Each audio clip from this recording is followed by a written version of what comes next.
construyendo esta linda idea de hace 2 domingos atrás, y hoy con nuestra tercera parte espero me alcance el tiempo, porque no quiero tomarme otro domingo, porque mi papá ya me está diciendo: ¿y cuándo termina? Mentira. Pero hemos venido construyendo algo hermoso y algo precioso. Atrás me escuchan bien, Saulito, ¿me escuchas bien? Sí, súper. Hemos venido construyendo una idea preciosa, y es comprendiendo el propósito eterno de Dios. Porque por mucho tiempo tal vez asistíamos a una congregación, a un lugar, pero tal vez no teníamos claro cuál era el propósito eterno de Dios. Y muchas veces el propósito eterno de Dios se confunde con el propósito personal que Él tiene diseñado para mí. Y hemos venido aclarando la diferencia en que el propósito personal que Dios tiene para mí es un desempeño específico aquí en la tierra. Y es por eso que hoy se encuentra usted desarrollando una labor en su diario vivir. Muchos desarrollan la labor de ser amas de casa, esposos ayudadores en el hogar.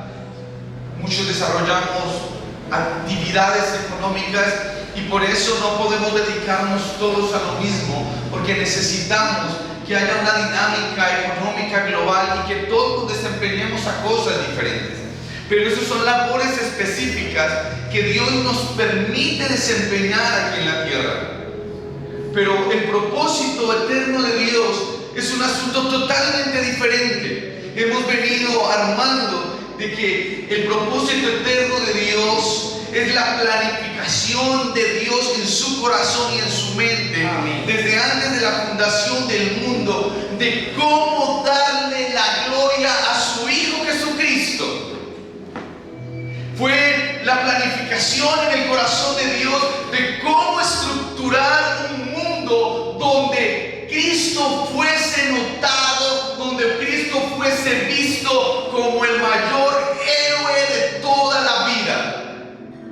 Ese es el propósito eterno de Dios, que su Hijo Jesucristo sea glorificado. Por eso les decía domingos atrás, la palabra del Señor dice que todo fue creado por Él, amén, por medio de Él y para Él. Gloria a Dios.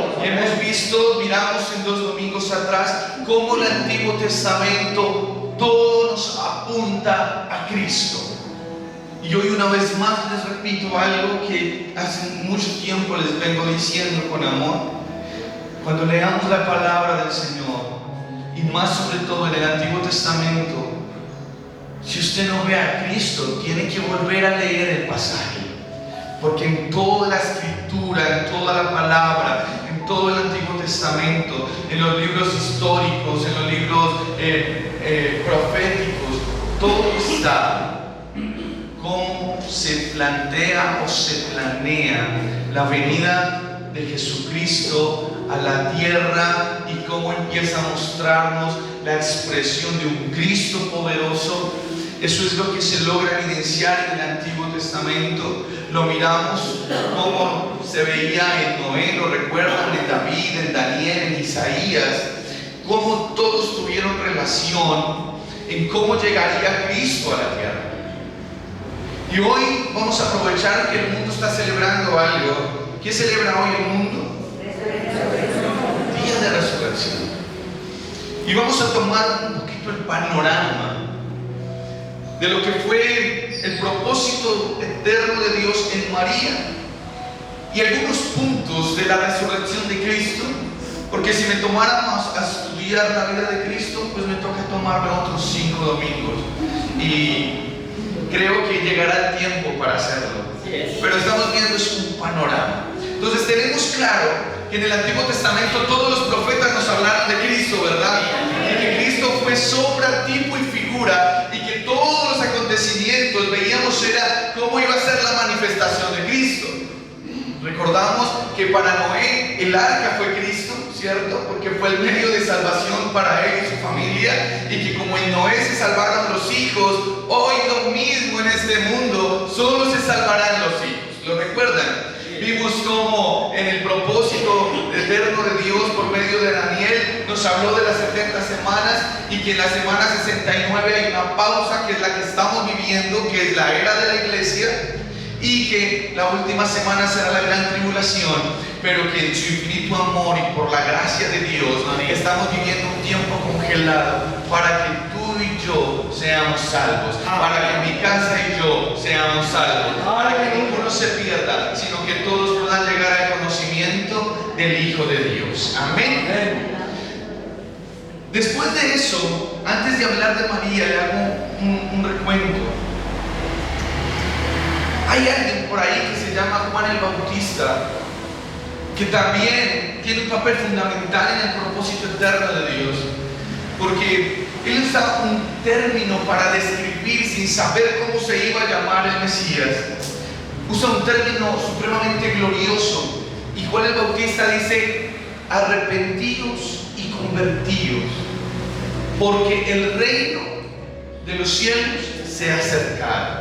Entonces vemos Juan cómo empieza a darle la forma a Cristo de rey. Diga: Cristo es rey.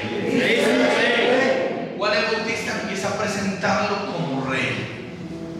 Entonces, después de que Juan el Bautista lo presenta como rey, es porque en Adán se perdieron todas las autoridades que había Dios dado para administrar. Cuando Adán y Eva cometen el acto de desobediencia en el huerto del Edén, son expulsados del huerto y por lo tanto son retirados de su cargo de administración. Pero la desobediencia no para ahí, sino que todo lo que iba a administrar las naciones de la tierra, todos los reinos que iba a gobernar Adán, por la desobediencia, Satanás se los usurpa, se los roba y se los quita. Pareciese loco entender algo, y es por qué Dios permitiría todo esto. Pues era el plan divino para que un día el Cristo de la gloria viniera a la cruz del Calvario y ahí le volviera a tomar por derecho lo que era legal del Padre, el volver a reinar. Cuando Jesús es tentado en el desierto, viene el diablo y le dice las siguientes palabras: si te postras y te adoras y me adoras, ¿te daré qué? ¿Quién los tenía? Ven cómo tenía Satanás los reinos y por eso se los ofrece. Pero Jesucristo no necesitaba adorar a Satanás. Él sabía que en la cruz volvería a cobrar lo que le pertenecía. Amén. Entonces vamos a ver a María en el propósito eterno. María se relaciona con el propósito eterno de Dios a ser elegida desde la eternidad para ser la madre de Jesús, es decir, el Mesías, facilitando la encarnación del Hijo de Dios y colaborando así en el plan de salvación de la humanidad. Su obediencia voluntaria y su fidelidad como sierva del Señor permitieron que el propósito divino se cumpliera. María juega un papel supremamente fundamental, porque si miramos en el libro de Lucas, en el capítulo 1, en el verso 26, vamos a encontrar una María, y ya Osvaldito nos está ayudando. Lucas capítulo 1, desde el verso 26 dice: al sexto mes el ángel Gabriel fue enviado por Dios a una ciudad de Galilea llamada Nazaret, a una virgen desposada con un varón que se llamaba José, de la casa de David, y el nombre de la virgen era María.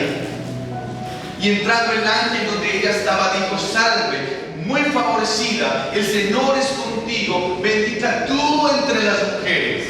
Entonces el ángel le dijo: María, no temas, porque has hallado gracia delante de Dios. Y ahora concebirás en tu vientre y darás a luz un hijo y llamarás su nombre Jesús. Este será grande y será llamado Hijo del Altísimo, y el Señor Dios le dará el trono de David, su padre. 2 domingos atrás hablábamos de la percepción que podíamos tener sobre Eva. Que Eva, mediante una conversación con Satanás, desobedecería y traería la muerte a la tierra. ¿Se acuerdan? Yes. Y que empezamos a ver a la luz de la palabra cómo Dios no dejó a ese género hermoso, a la mujer postrada, sino que empieza a restituirle y a darle la oportunidad de que no solo fue diseñada para obedecer en un momento, sino que la mujer ha sido diseñada por Dios para hacer grandes cosas, grandes maravillas y para mostrar su gloria. Por eso es que podemos comprender que así como la conversación de María, escuche esto, la conversación de María trajo muerte a la tierra, la conversación de Eva trajo muerte a la tierra. Ahora, la conversación de María con un ángel traería la vida. Qué glorioso, ¿no?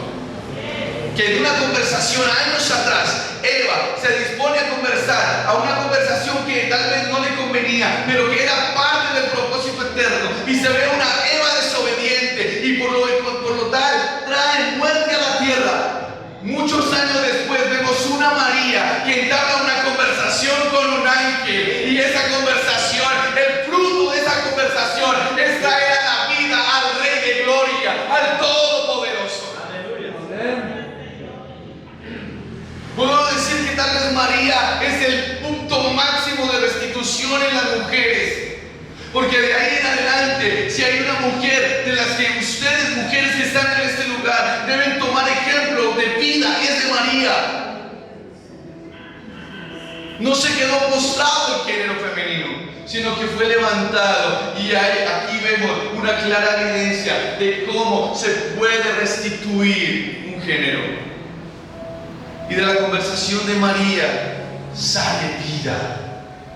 Ahora, algo glorioso en la vida de María para el cumplimiento del propósito eterno de Dios es que María entabla esta conversación en tiempo de ley, y la ley indicaba que toda mujer que quedase en estado de embarazo por fuera del matrimonio tenía que morir apedreada.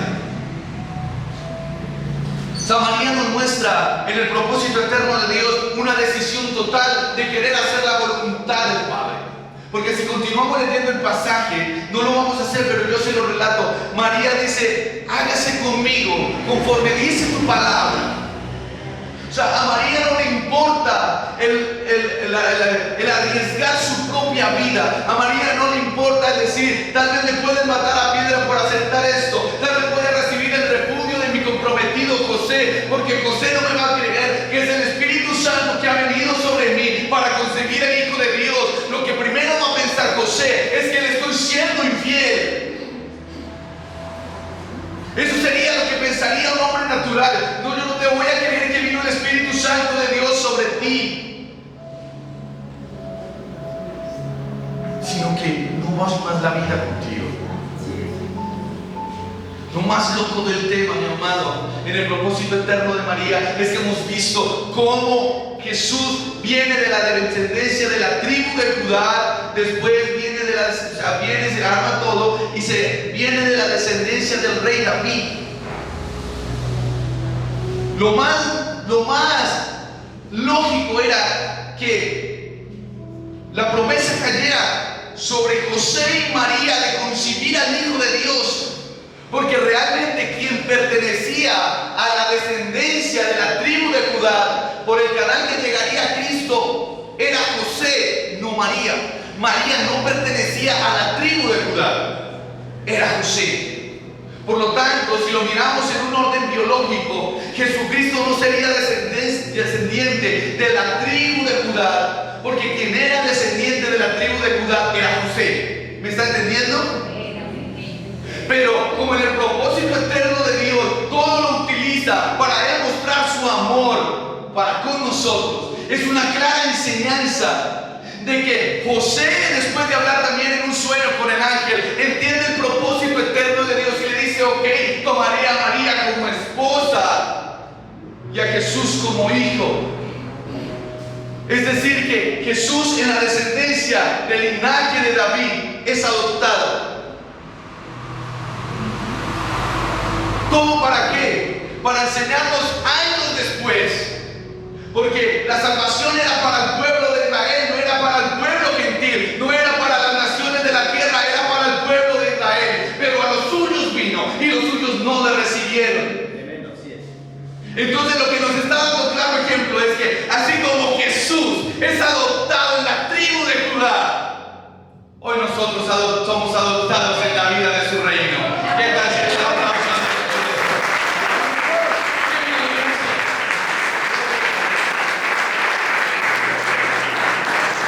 A ellos se les escapó todo para que no nos sintamos mal nosotros, sino dijo: a mí me adoptaron de la tribu de Judá. Ahora tú no perteneces al pueblo que tal vez Dios estableció desde el principio, a la nación de Israel, pero hoy te basta con solo creer que yo soy el Hijo de Dios, y solo eso te basta para que te conviertas en hijo. A Cristo se le dio el título legítimo del descendiente de Judá. A ti y a mí, hoy por medio de la cruz, se nos da la identidad legítima de que somos hijos reales de Dios. Amén. ¡Qué lindo! Si algo que tenemos que aprender de María es fidelidad y obediencia. María fue obediente. Dijo: Señor, haz conmigo conforme sea tu voluntad. No me importa arriesgar la vida. El punto está en nosotros. ¿Qué tenemos para arriesgar por Él? ¿Qué arriesgaríamos nosotros hoy por Él? Y no me responda. Simplemente llévelo a su corazón como un punto de reflexión. ¿Qué podemos sacrificar por Dios? ¿Será malas palabras en nuestra boca? Porque hoy ya no te está pidiendo tal vez que arriesgues tu vida, porque hoy es muy fácil hablar del Evangelio.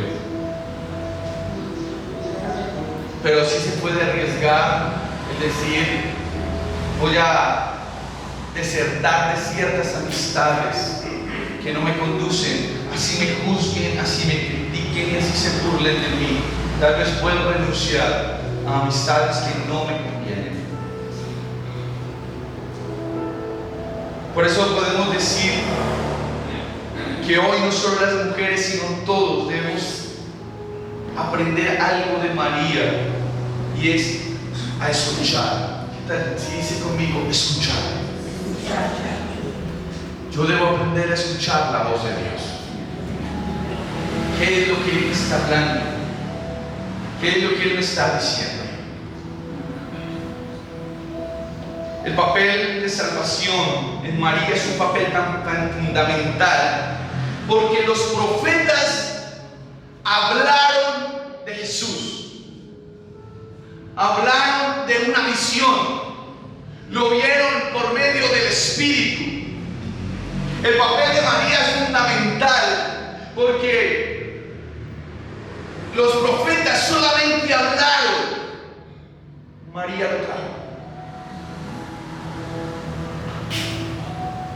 María es la transición entre que lo espiritual se vuelva terrenal, lo que era el verbo allí se vuelva carne. O sea, el papel de María es supremamente fundamental en el propósito eterno de Dios, porque es quien encarna la vida de su Hijo Jesucristo y viene y lo trae al mundo. Ahora le da una vida de un humano normal hasta la edad de los 30 años, porque lo enseña, lo educa, lo enseña a trabajar, porque antes de los 30 solamente tiene algunos destellos de hablar de su Padre, como el día que se perdió en el templo. Pero antes de la vida ministerial de Cristo hay un concepto de familia, y María y José juegan un papel fundamental, tanto al punto que cuando después en su vida ministerial dice: este no es hijo de José el carpintero. Reconocían la familia de Jesús por la crianza y por las enseñanzas. Entonces María juega un papel importantísimo en el propósito eterno de Dios. José, el esposo de María, le da el cumplimiento profético, ya se lo expliqué, a la descendencia de David, lo convierte en un linaje real, porque José era descendiente directo del rey David, lo cual era fundamental para el cumplimiento de las profecías mesiánicas, estableciendo el derecho legal de que Jesús se sentaría en el trono de David para siempre. Ahora, vamos a mirar Jesús en el propósito eterno de Dios. Tengo que entrar diciéndoles que Jesús es el centro del propósito eterno de Dios. Amén. Es el agente y la consumación del propósito eterno de Dios, el cual busca establecer una relación entre una eterna comunión con la humanidad y con el Padre, donde el Padre busca una habitación para morar. Su relación con este propósito se puede desglosar de la siguiente manera. Y como hoy es domingo de resurrección, no nos vamos a enfocar en la vida de niñez ni ministerial de Cristo, que es muy glorioso, sino vamos a ir a tocar el acontecimiento de la cruz. Para eso vamos a ir a Juan capítulo 19.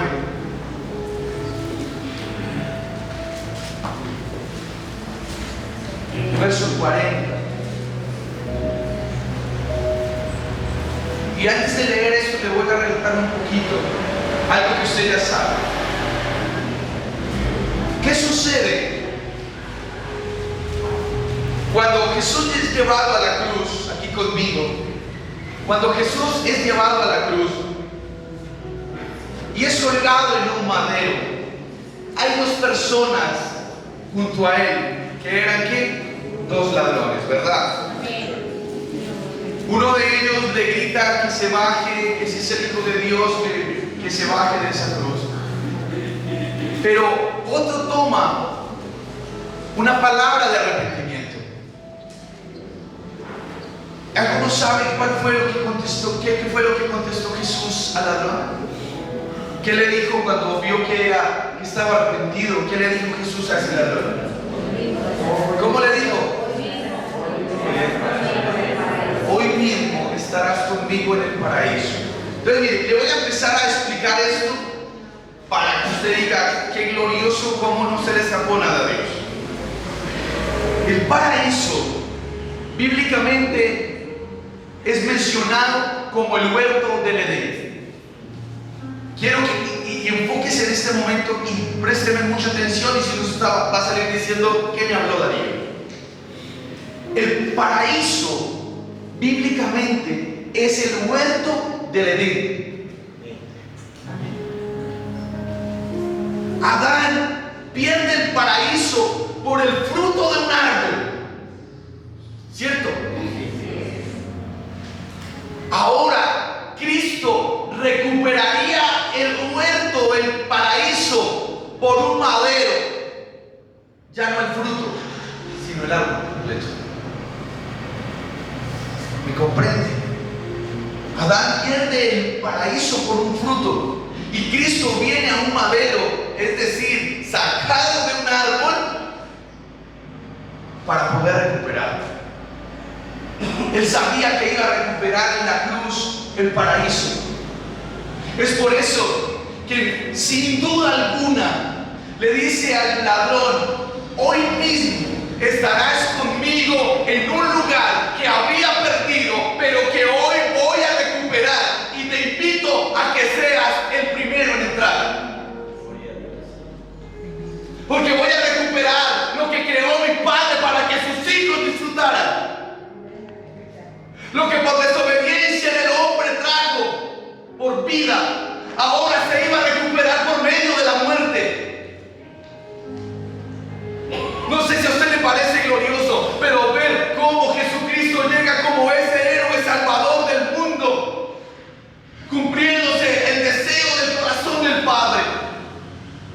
su Hijo fuera el más reconocido, el más exaltado. Jesucristo lo crucifican, y en el tiempo judío no podía permitirse que alguien crucificado en un madero, porque se consideraba maldito por morir de esa manera, no podía que llegara el día de descanso, es decir, el sábado, colgado ahí. Por lo tanto, el ejército romano tenía que cerciorarse de que el que estaban crucificando tenía que morir. Y tenía la costumbre que a las personas que crucificaban, obviamente como se desgonzaban en la cruz, pero retenían vida, porque en medio de su padecimiento lograban hacer fuerza hacia arriba y respirar. Entonces lograba que su agonía fuera más lenta o la muerte fuera más lenta. Entonces lo que hacía el ejército romano era ir y partirle las piernas a los crucificados. ¿Lo ha leído alguna vez? Le partían las piernas. ¿Para qué le partían las piernas? Para que perdiera la fuerza de sus piernas y ya no se pudiese levantar otra vez a respirar y muriera de asfixia. Pero cuando llegaron a Cristo, Cristo ya estaba muerto. Wow. Si vamos al inicio, en Génesis, dice que en el paraíso, en el huerto de Edén, del huerto de Edén nacía un río que se desprendía en 4 brazos para bañar la tierra. Fue un río, ese río principal, de una otra manera, para que usted me lo entienda, queda secuestrado en el huerto de Edén. Nadie puede hacer provecho de ese río principal, porque queda allá en el huerto del Edén. Cuando llega el soldado romano a la cruz, por eso le digo, no se vaya a perder, porque cuando llega el soldado romano a la cruz y ve a Cristo muerto, lo que hace el soldado es coger su lanza y meterlo en el costado, ¿verdad? Y dice que salió agua y sangre. Ese acontecimiento no está por capricho, ya estaba muerto. Lo que está haciendo el soldado romano es cumplir el propósito eterno de Dios, que se volvería a recuperar el río que se había privado en el huerto del Edén. Pero ahora, ¿con qué estaba combinado de sangre? El agua limpia era el recuperar el huerto, el río del huerto del Edén, y la sangre simbolizaría la redención para todo el mundo. ¿Qué tal si le da un aplauso a Dios?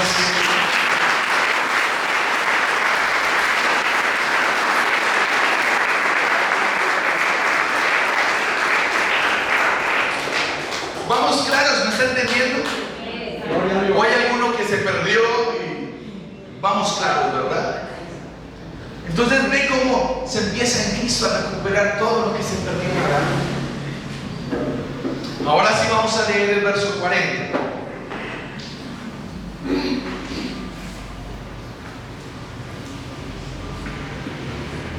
Dice: tomaron pues el cuerpo de Jesús y lo envolvieron en lienzos con especies aromáticas, según es costumbre. Pero si estás en la Valera. Según es costumbre sepultar entre los judíos. Siguiente. Y en el lugar donde había sido crucificado había un huerto, y en el huerto un sepulcro nuevo, en el cual aún no había sido puesto ninguno. Entonces, miren lo que acontece. El profeta Isaías, por allá en el capítulo 53, habla de que el Hijo de Dios, el Mesías, sería sepultado por los ricos. Pues el día de la muerte, José de Arimatea y Nicodemo, que eran personas pudientes y principales, dijeron y hablaron con Herodes y dijeron: déjanos a nosotros sepultar a Cristo. Ellos eran ricos. Entonces se cumple la profecía de Isaías de que quedaría sepultado por los ricos. Ahora, según la costumbre judía, ellos los envolvían y los llevaban al sepulcro. Pero dice que donde estaba el sepulcro, donde se había crucificado, había un huerto. Y en el huerto un sepulcro nuevo, en el cual aún no había sido puesto ninguno. Quiere decir que era una tumba sin estrenar. ¿Me está comprendiendo? Pero Juan lo que nos está mostrando aquí es creando una idea de que el huerto que se había perdido en Adán, el huerto ahora aquí en la cruz, un huerto nuevo, era el simbolismo de cómo Cristo estaba recuperando el huerto que se había perdido en el Edén. ¿Me entienden? Entonces ahora, lo que se había perdido por desobediencia, ahora Cristo por medio de su muerte lo estaba recuperando el huerto perdido, recuperando el paraíso. Ese es el simbolismo del que está hablando Juan. Dice que había un huerto en el cual aún no había sido puesto ninguno, porque se necesitaba que no hubiese sido estrenado para que se estrenara por el cuerpo de Cristo, como simbolismo de recuperar lo que se había perdido. Otro acontecimiento grande de la cruz es que cuando Cristo muere, en el Antiguo Testamento el mundo vivía separado de Dios. No podía tener oraciones directas, todo era por medio de los profetas. El perdón de pecados era por medio de los sacrificios, que se llamaba la expiación. Pero en el momento en que Cristo muere, el velo del templo es rasgado, como simbolismo de que entraría la presencia de Dios y que podríamos nosotros entrar a la presencia de Dios para disfrutarla todo el tiempo. Todo el tiempo. Y es por eso que hoy tú puedes disfrutar de la presencia de Dios. Es por eso que hoy tú puedes buscar a Dios en cualquier lugar. Es por eso que tú le puedes hoy orar en cualquier parte, desde donde estés, desde tu carro, desde tu casa, desde el baño de tu apartamento. Desde ahí lo puedes buscar. Ya no necesitas correr a estas 4 paredes para encontrarlo. Porque Jesucristo restableció esa amistad que se había perdido. Amén. Siguiente, 42. Allí pues, por causa de la preparación de la Pascua de los judíos y porque aquel sepulcro estaba cerca, pusieron a Jesús. Siguiente. El primer día de la semana, María Magdalena fue de mañana, siendo aún oscuro al sepulcro, y vio quitada la piedra del sepulcro. Entonces corrió y fue a Simón Pedro y al otro discípulo, al que amaba a Jesús, y les dijo: se han llevado del sepulcro al Señor y no sabemos dónde le han puesto. Y salieron Pedro y el otro discípulo y fueron al sepulcro. Corrían los dos juntos, pero el otro discípulo corrió más deprisa que Pedro y llegó primero al sepulcro. Y bajándose a mirar, vio los lienzos puestos allí, pero no entró. Luego llegó Simón Pedro tras él y entró al sepulcro y vio los lienzos puestos allí. Y el sudario, escuche esto, y el sudario que había estado sobre la cabeza de Jesús, no puesto con los lienzos, sino enrollado en un lugar aparte. Todo en la Biblia, toda la Escritura está con un propósito. ¿Qué tenía la necesidad de Juan de darnos a conocer que estaban los lienzos y un sudario doblado aparte? Todo está para enseñarnos. En la costumbre judía existía algo, y era que una persona, cuando se sentaba a la mesa, escuche esto, cuando se sentaba a la mesa, para los judíos la mesa era una ceremonia. era algo importantísimo. Por eso es que para usted en su casa debe ser importante el sentarse a la mesa con su familia. El comedor no es un lugar de discusiones, no es un enfrentamiento de pensamientos. La mesa es una ceremonia. Y para los judíos la costumbre era que se sentaban a la mesa y a todos les colocaban una servilleta, como en la mesa. Si la persona se levantaba de la mesa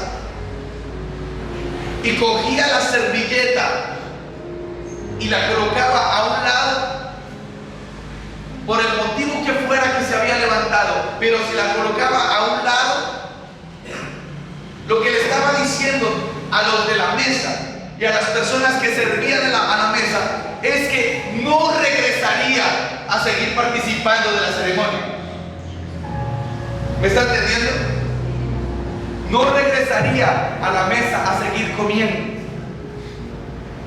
El ejemplo de Juan de ver la resurrección de Cristo, el sudario era lo que se le colocaba en la cara, fue lo que le colocaron en la cara a Jesús, es decir, la servilleta de la ceremonia de la muerte. ¿Por qué estaba doblado? Porque cuando la persona se levantaba de la mesa y dejaba así como nomás la servilleta, indicaría que no volvería a la mesa, que no se iba a sentar de nuevo. Pero si se levantaba y tomaba el trabajo de doblar la servilleta y colocarla en el lugar donde estaba sentado, lo que le estaba queriendo decir a los de la mesa y a los que le servían: voy a volver, no he terminado.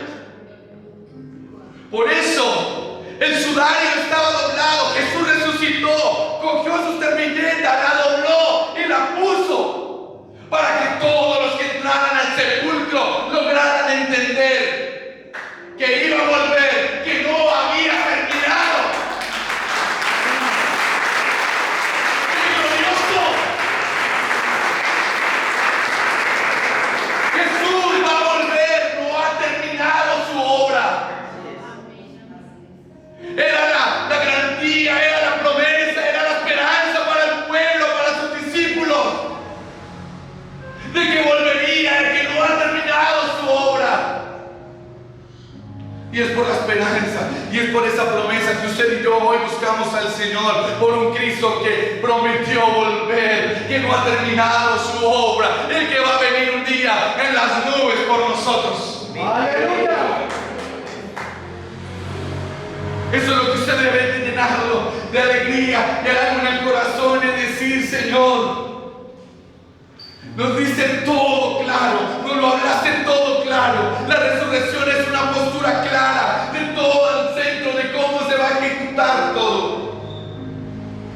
Todas las cosas están allí, no por coincidencia. Ese sudario doblado es la garantía de que hoy nosotros estamos esperando al Mesías.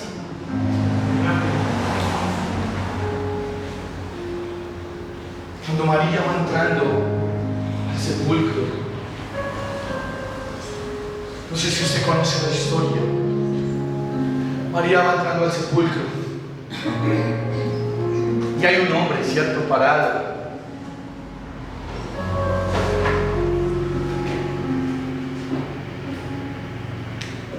María entra y no le toma atención porque cree que es un jardinero del huerto.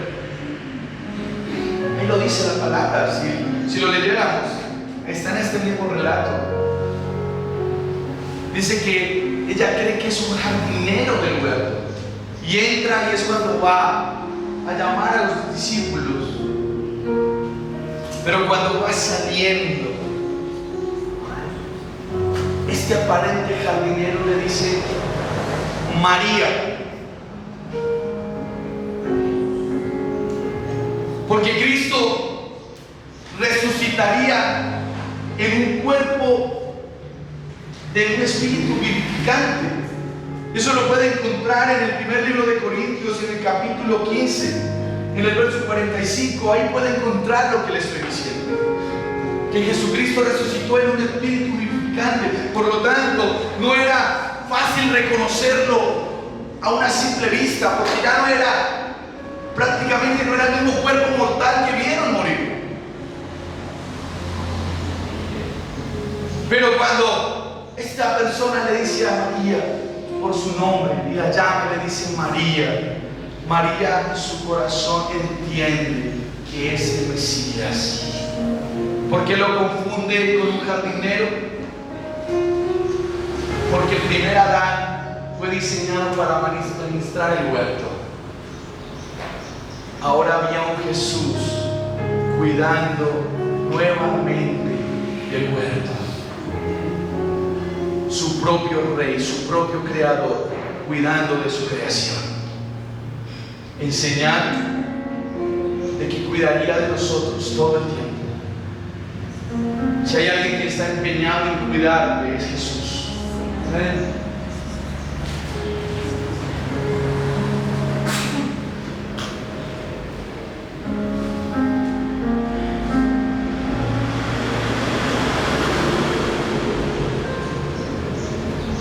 Si seguimos la historia, en el sepulcro habían dos ángeles sentados. ¿Cuántos han leído eso?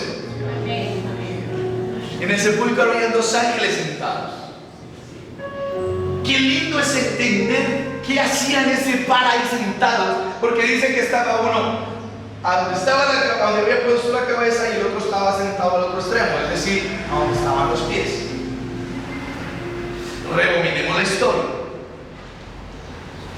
En el antiguo pacto, la presencia de Dios se representaba por medio del arca de la alianza.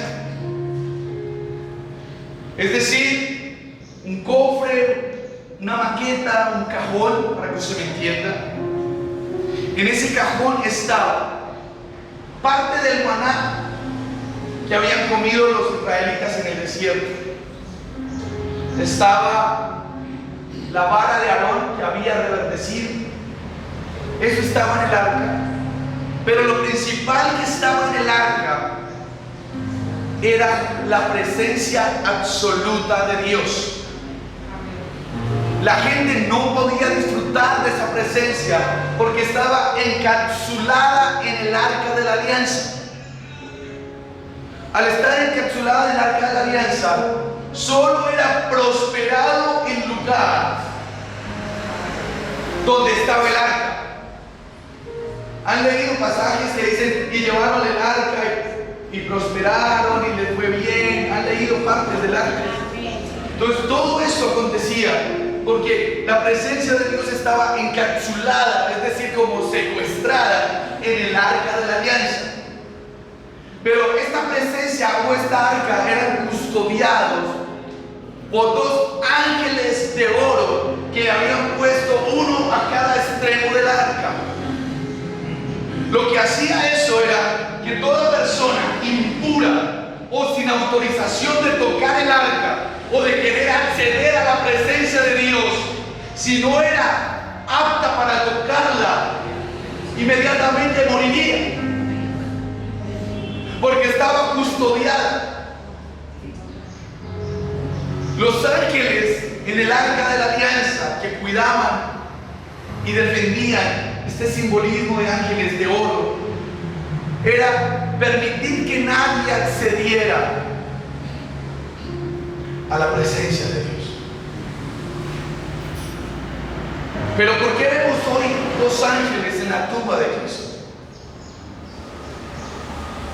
Porque era el nuevo propiciatorio, es decir, era el nuevo comienzo. Los ángeles están sentados en la tumba y Cristo era la presencia misma del Padre. Pero están sentados ahora en una tumba donde ya no está Cristo, porque había terminado el trabajo de ellos de custodiar la presencia de Dios y estaban ahí sentados, ya podríamos decirlo que sin una función específica, porque de ahí en adelante la presencia de Dios sería para todo aquel que quiera disfrutarla.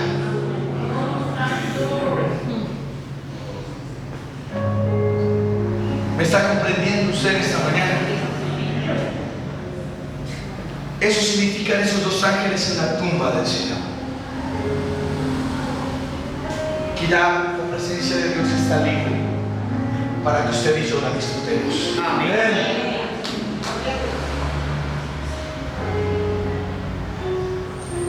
Por eso es que en la resurrección Cristo aparece como un cuerpo glorificado, un nuevo pacto, un nuevo jardín. Y de hecho le dice a María: no me toques porque aún no he subido a mi Padre. Escuche esto, le dice a María, porque María, cuando reconoce que la llama por su nombre, ella quiere ir a tocarlo, y le dice: no me toques porque no he subido a mi Padre. Se estaba recuperando una amistad. Adán no pudo volver a tener amistad con el Padre y fue separado del paraíso. Ahora Cristo subiría con toda libertad ante el Padre. Y no solamente solo, sino que subió a presentarnos a usted y a mí justificados y libres de pecado. Es por eso que hoy, por medio del sacrificio de la cruz, por medio de esa obra redentora de la cruz, es que el Padre a usted y a mí no nos mira con pecado, nos mira perfectos. Gracias. Por eso el libro de Hebreos en el capítulo 10, en el verso 17 dice que Él olvidó totalmente de su mente, lo borró de su mente las transgresiones y los pecados del mundo. Él nos mira a nosotros sin pecado, Él nos mira a nosotros sin error, Él nos mira perfectos, porque Cristo nos presenta ante el Padre perfectos. Así es. Cristo lo único que está anhelando es que usted y yo no pequemos más. ¿Cómo les parece esto? Sigue una persona importante en el propósito eterno después de Cristo, que aunque Él es el eje central del propósito eterno, sigue una persona supremamente fundamental para que ese propósito eterno de Dios sea 100% cumplido. ¿Alguien sabe de quién voy a hablar? Del Espíritu Santo. ¿De quién voy a hablar? Voy a hablar de usted.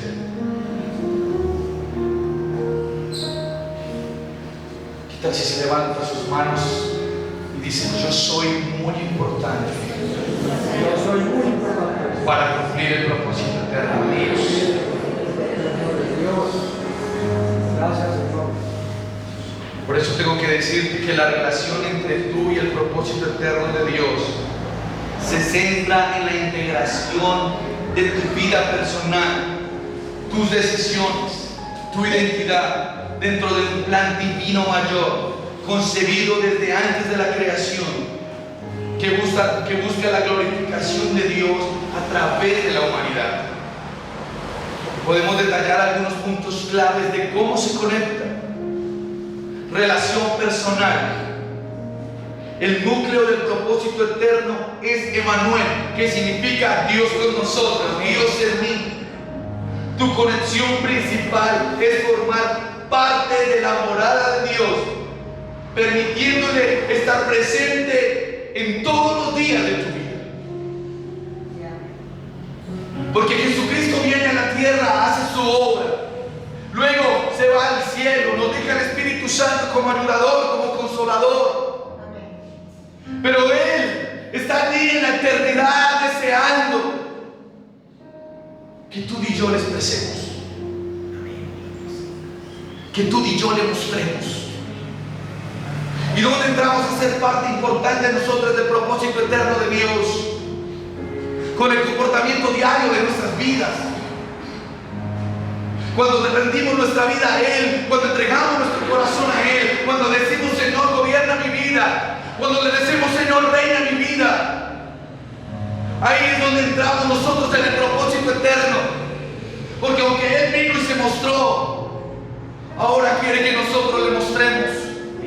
Por eso debe estar la concepción clara en nuestra mente de que nosotros somos la imagen visible del Cristo invisible. Amén. La invitación, mi hermano, a que usted haga parte de este propósito eterno de Dios es que usted trabaje en tener una vida saludable, una comunión con el Padre saludable, en que tenga un hogar saludable, en que tenga unos hijos saludables. Amén. en comunicación con el Padre. Y que haya un crecimiento, un enamoramiento cada día mayor. Y que podamos rendir nuestra vida y podamos ser gobernados por Él, para que tengamos lugares diferentes a lo que el diablo gobierna. Porque Él, en el propósito eterno, no nos está llamando ni siervos, no nos está llamando escogidos. Él nos llama hijos. Somos los hijos en este propósito eterno de Dios. Somos los hijos, somos herederos y coherederos con Cristo. Por lo tanto, Él no quiere que nadie se pierda, sino que todos procedan al arrepentimiento, para que cada día nos volvamos a Él y Él crezca en nosotros. Y a medida de que Él crece en nosotros, entonces nosotros nos parecemos más a Él. Es la única garantía de que su hijo no se parezca a usted. Si hay un anhelo en el corazón de un padre que entiende el propósito eterno, es decir, yo no quiero que mi hijo se parezca a mí. Porque si se parece a mí, se puede parecer a lo peleón que soy yo, a lo orgulloso. Se puede parecer a lo mentiroso que soy yo. Pero quien comprende el propósito eterno anhela que sus hijos se parezcan al Rey de Gloria. Amén. Por eso hoy en este propósito eterno, el Señor nos hace parte de su familia. Entendemos que es un plan que implica unir a las personas a través de la fe en Cristo, integrándolas en su familia, la cual se conoce también como el cuerpo de Cristo o la novia de Cristo. El propósito es ser transformados a la imagen de Él, específicamente para tener un desarrollo de carácter, buscando la semejanza de Jesús en amor, obediencia y servicio. Quien quiera ser parte del propósito eterno de Dios, rinde su vida a Él y le entrega la totalidad de la dirección de su divinidad. Esto implica que Dios obra en toda circunstancia de tu vida, incluso en las más difíciles. Pero debes tener la seguridad de que Él prometió ir contigo a la aflicción. Amén. Nuestra vida debe ir en un crecimiento ascendiente. Entender que estamos diseñados para amar a Dios, pertenecer a su familia, crecer a su semejanza y cumplir una misión específica en el mundo. Hoy les puedo resumir que nuestra relación en el propósito eterno de Dios es reconocerlo como nuestro Dios, nuestro Señor, nuestro Salvador, como nuestro todo, aceptar su amor, vivir en su complacencia, impartir su misericordia y tomar la decisión de que la historia no la escribes tú, sino que alguien ya la escribió por ti. Amén. Amén. Y en la historia que escribieron por ti no están escritos los fracasos, no están escritos momentos de dolor, no están escritos momentos de angustia, no están escritos momentos de zozobra. Lo que está escrito para ti es que seas un reflejo de su gloria. Lo que está escrito para ti es que si oyes atentamente la voz de Jehová tu Dios para guardarla y obedecerla y ponerle por obra cada uno de sus mandamientos, entonces serás bendito en tu entrar y bendito en tu salir. Está escrito que serás bendito en el campo y bendito en la ciudad. Está escrito de que Él es nuestro pastor y que nos pastoreará siempre. Amén. Amén. Se podrá cumplir la totalidad de la palabra, pero es solamente cuando tú y yo aceptamos ser parte de este propósito eterno de Dios. Si tú te decides a mostrar a Cristo, Él se decidirá a mostrarte a ti al mundo como hijo, bendecido, ayudado, amén, favorecido, establecido en lo correcto y viviendo una vida saludable. ¿Qué tal si le da un aplauso al Señor?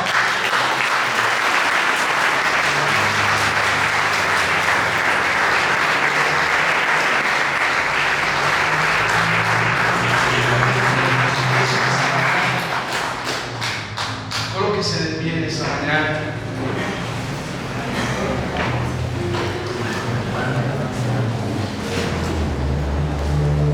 damos gracias. Gracias, Jesús. Porque tú nos permites, Rey del Cielo, ser parte de ese propósito eterno. Aprender hoy, Señor, que si tú vives en nuestro corazón, que si tú vives hoy en nuestra vida, es lograr entender que es más Cristo en la tierra. Ser parte del propósito eterno es permitir que en este cuerpo imperfecto se haga una morada del perfecto. Por eso hoy levantamos nuestras manos al cielo, Señor, y le pedimos: tú que eres perfecto, mores en este cuerpo imperfecto, para que podamos ser perfeccionados, para que esa obra que es iniciada en nosotros la avances y la perfecciones hasta el día de tu venida. Gracias, Jesús. Vamos a celebrar en esta mañana de Santa Cena.